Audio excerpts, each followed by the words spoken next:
Manipur da Houkhiba Pung Kunmarigi Manungda Meeoi Kuntraga Manga Nouna positive Oire Hauzik asi dengue laichet sandokpa matam oibana miyamna sungamliba makai ayuk nungthilgi matamda kang chikhandanaba amadi kang laihandanaba jeksin thawrang laukhatpa tangai fadaba matam oirakli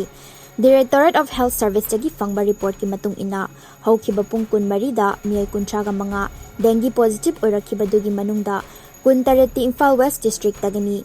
Directorate asigi report makha tariduna chahi asigi January amadagi ngasi fawbada apunba positive case Jamriga Yankai Nipan Sukre Hairi January amadagi ngasi fawbada fangliba positive case Jamriga Yankai Nipan asi districti oina Imphal West District na punna chahumga kuntra nipan oiduna khwaidagi positive oiba district oiri magi matungda Imphal East na case Yankai ga mari Thoubal na Kunhumdoi Besnupurna Taramari Senapatina Nipan Kakchingna Taret Ukrulna Manga Chandel Amadi Kamjongna Ani Kangpokpi Tamenglong None Tengnopal Amadi Churchanpurna Amamam Thengnaki Zirivam Amadi Fairjwalda Dengue case Amata Thengnadri Hairi Laina asi bungak thoknaba laukhat payaba chengsing thawrangsing laukhatuna makhatana sandoraktanaba hotnari amadi